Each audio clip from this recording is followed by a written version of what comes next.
أنا بدي ألاقي المجرم أكتر مما أنت بدك تلاقيه. كان عم يحكي لي بده يلاقي الدبدوب قبل كل حدا، بس ما فهمتش ليش. بس في إشي، آخر واحد وصل كان حازم.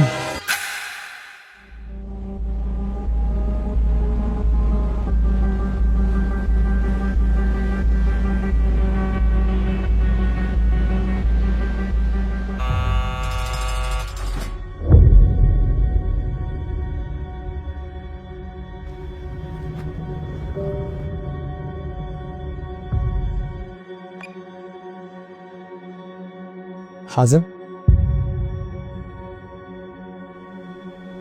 بناء على الأدلة اللي جمعناها وكل الإدلاءات اللي تسجلت عن طريق كل المتهمين، وصلنا لنقطة مشتركة.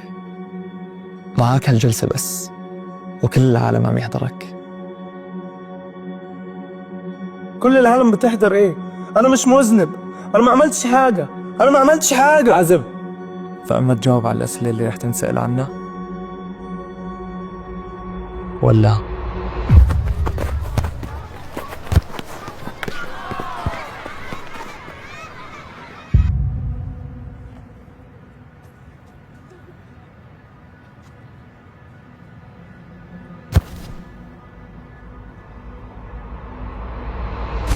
فكر نفسك تعرف تلعب.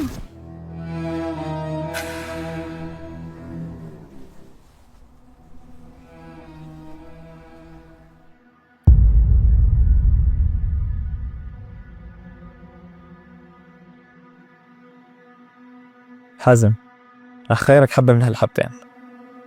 الزرقاء يعني رح تجاوبنا بكل صراحة، رح نخفف عليك كل التهم. أما الحمراء واللي هو الخيار اللي بفضل إنك ما تسمعه. وهلأ هاي وحدة، تفضل.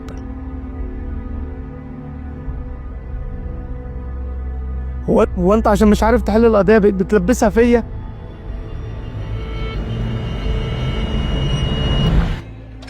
مثل ما أنت شايف حازم، رح تعيش بين 4 حيطان ورح تاكلك الديتان. حاول تجاوب معي حازم، رح أسألك كم سؤال. حكيت لليندا وكندا انك ما رح تجي وبالاخير جيت، شو اللي غير عنك؟ جيت عشان احتفل براس السنة عشان ما عنديش اي بلان. ولا حكيت له بقتلك؟ بقتلك؟ ما حكيتلوش بقتلك. اي نعم بغير منه بس مش لدرجة اني اقتله. وين كنت لما صار على التنازلي؟ كنت بالحمام. انا عارف ان كل حاجة ضدي بس قلت لك 1000 مرة بكفي كذب. ما قتلتوش.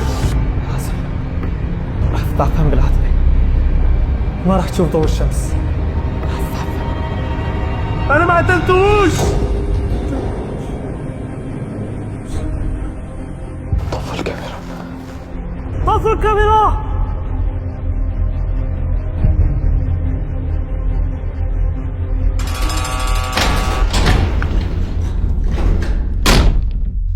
آدم شو صار؟ تفضل ما نحكي. آدم خليني أحكي لك شو صار. حكيت لك 1000 مرة، تفضل ما نحكي.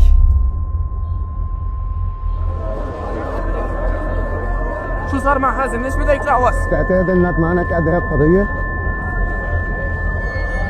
طفوا الكاميرا.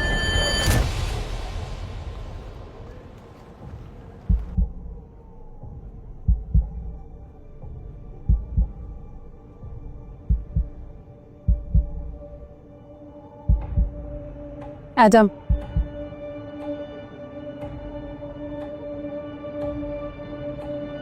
بعرف إنك متوتر وحابب تنهي القضية بأسرع وقت، وأنا واثقة فيك وبعرف إنك رح تحلها، بس رح أطلب منك طلب. بدي إياك تفكر بأسلوب تاني. يعني مثلا حاول تتخيل إنه عندك نبتة وبدك تسقيها. إذا بتسقيها بسرعة رح تغرق وتموت، بس إذا بتسقيها شوي شوي رح تستجيب معك وتدهر.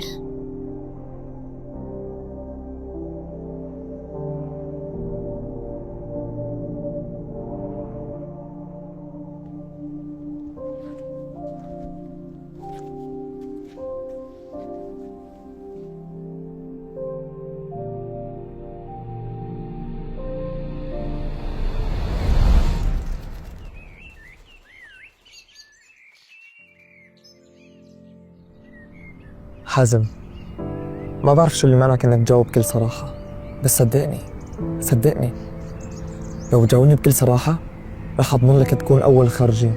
صدقني رح أضمن لك الأمان اللي بدك إياه، بس جاوبني.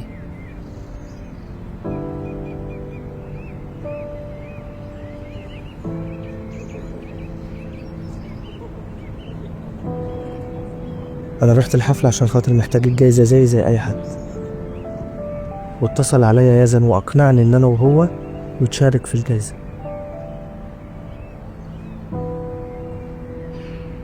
وآخر حاجة في العد التنازلي قبلها بربع ساعة أنا دخلت الحمام، ومن بعدها باب الحمام اتقفل عليا.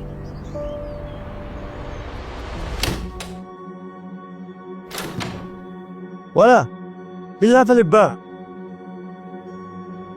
يلي برا افتح! مين اللي برا؟ افتح الباب! مين فتح لك بالأخير؟